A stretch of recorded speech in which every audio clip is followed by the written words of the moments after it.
All right, so what are proofs? Proofs are a term used in mathematics to refer to a deductive argument meant to prove some kind of mathematical claim that can be generalized to every example. And then you're trying to demonstrate some conclusion that will be applied, when applied in every example, will hold true. So if something is not true in every single possible case, then it is not proved because it is not true. So how do we go about proving proofs, and how have we done this in foundations?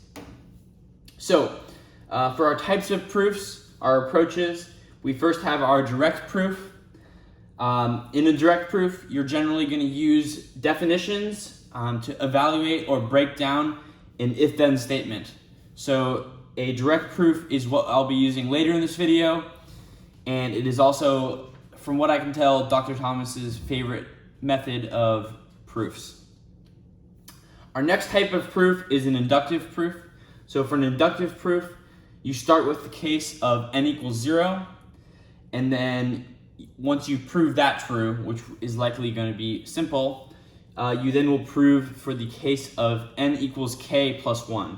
So for that more ubiquitous number, you're going to prove that it holds true until infinity. The next type of proof that you can use is a proof by contradiction. This is generally simple, however, it's only used in a time where you're trying to disprove something. Or where you can disprove something. So in a proof by contradiction, you're going to generally assume that a statement is true, and then you're going to demonstrate a counterexample, hence proving that it is untrue. The next type of proof is a proof by cases. So in a proof by cases, you're going to break down a proof into different conditions, and then those conditions must span every single possibility, but you're going to prove each condition individually because it's simpler. So in this example, you could, just as an example, you could do it where evaluating x as less than 0, you have to prove that, then you have to prove when x is equal to 0, then you have to prove when x is greater than 0. The last type of proof is a proof by exhaustion, and that is my go-to proof method in general, but it is not what I'll be using today. So how are proofs unique, and how do we use them in foundations? So proof writing encourages an understanding of the why behind a mathematical statement. So in other classes, you may be, well, let me provide an example of why proof writing is special.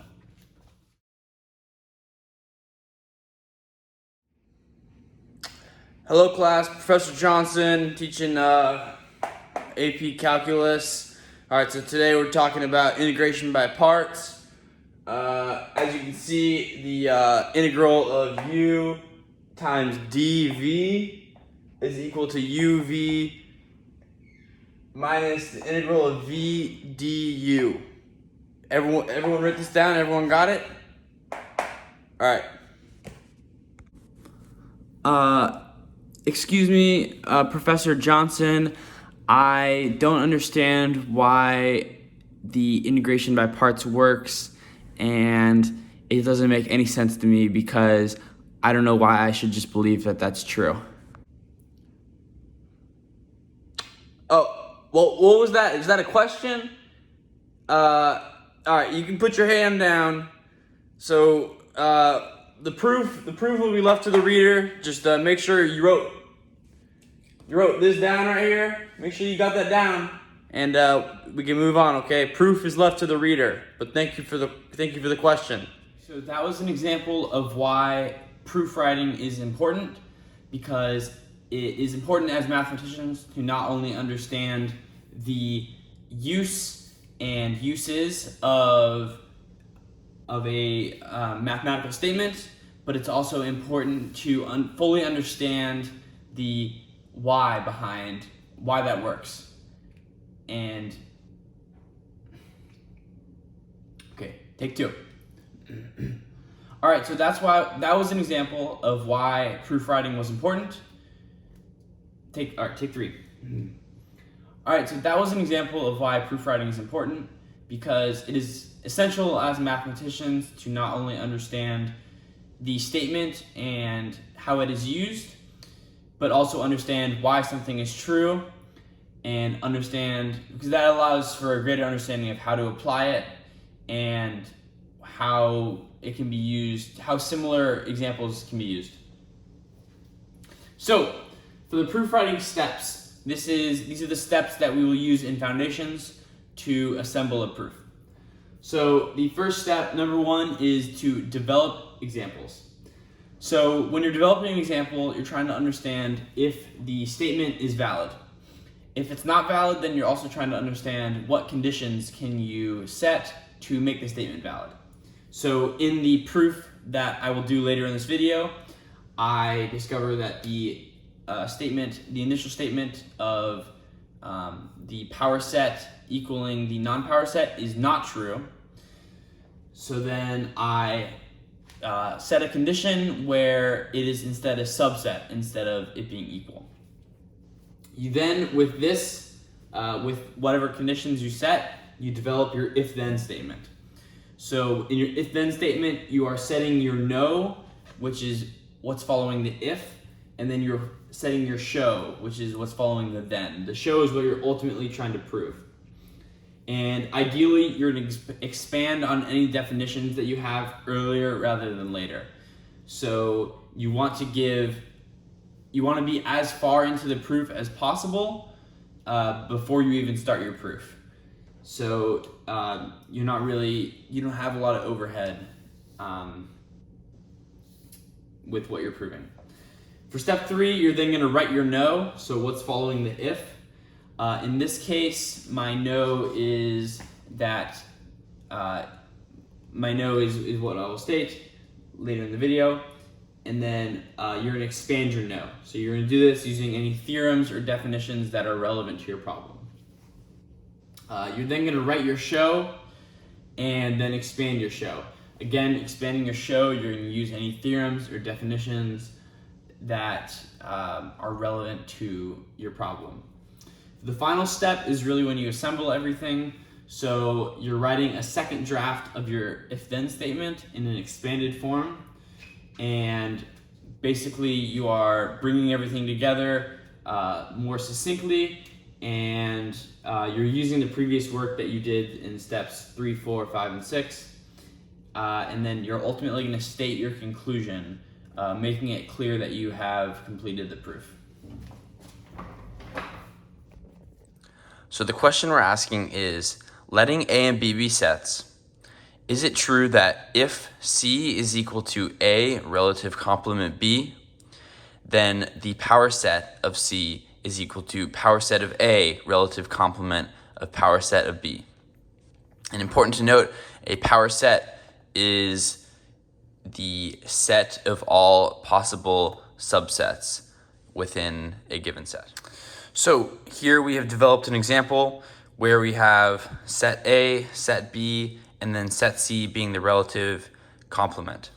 So as we can see, the power set of A, power set of B, and power set of C, when you plug into the ultimate equation that we're trying to prove, power set of A relative complement power set of B gives a set that is not, importantly, not equal to the power set of C. However, this is, power set of C is a subset of the power set of A relative complement power set of B, with the exception of the empty set, which was excluded because it is in both the power set of A and the power set of B. So we will be changing our if-then statement to accommodate this. All right, so our next step is to develop our if-then statement. And so importantly, before we do this, we have a few definitions. So we are still letting A and B be sets, and then the relative complement of A, of A relative complement B can be simplified down to the set A and not set B. So we'll be using this as the definition of a relative complement. And then additionally, for the definition of a power set, it's key to note that A is a subset, always a subset of power set A.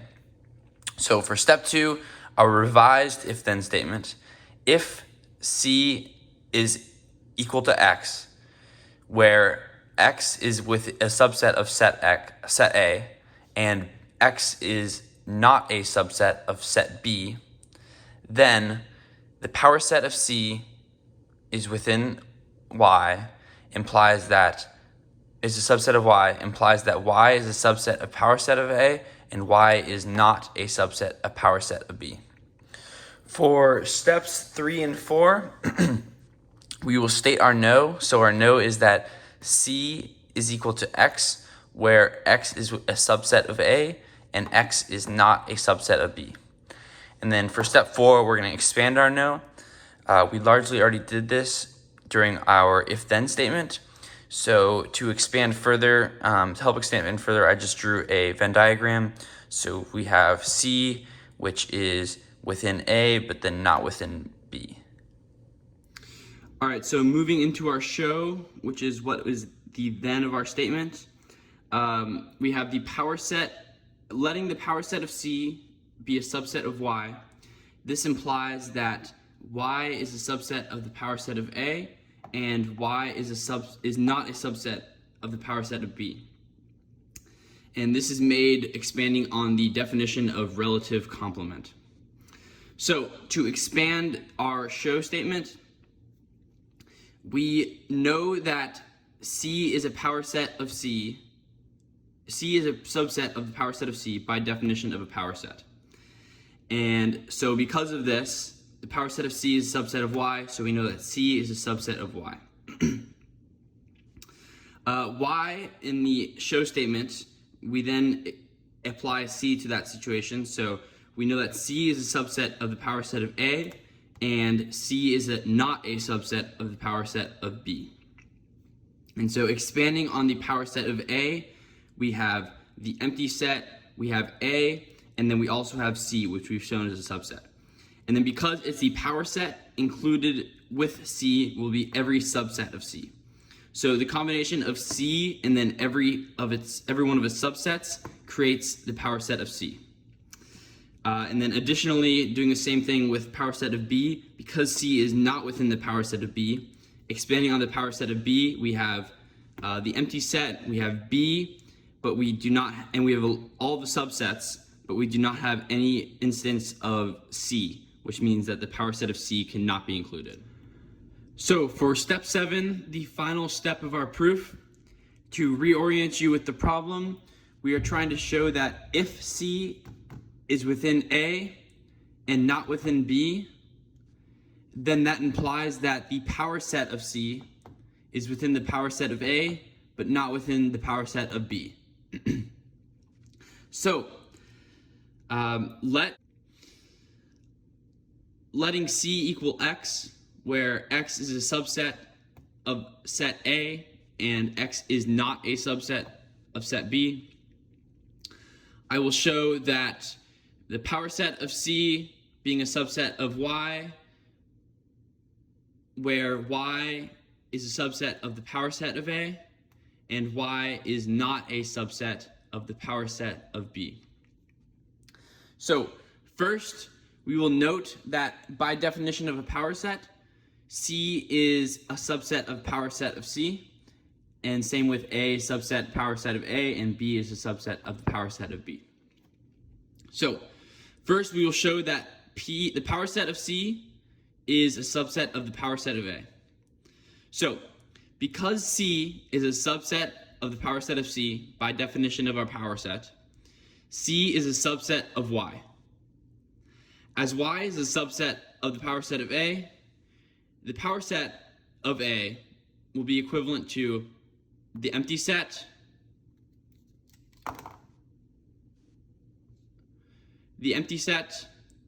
A, C being within the power set of A, and then all subsets of C, because it's a power set.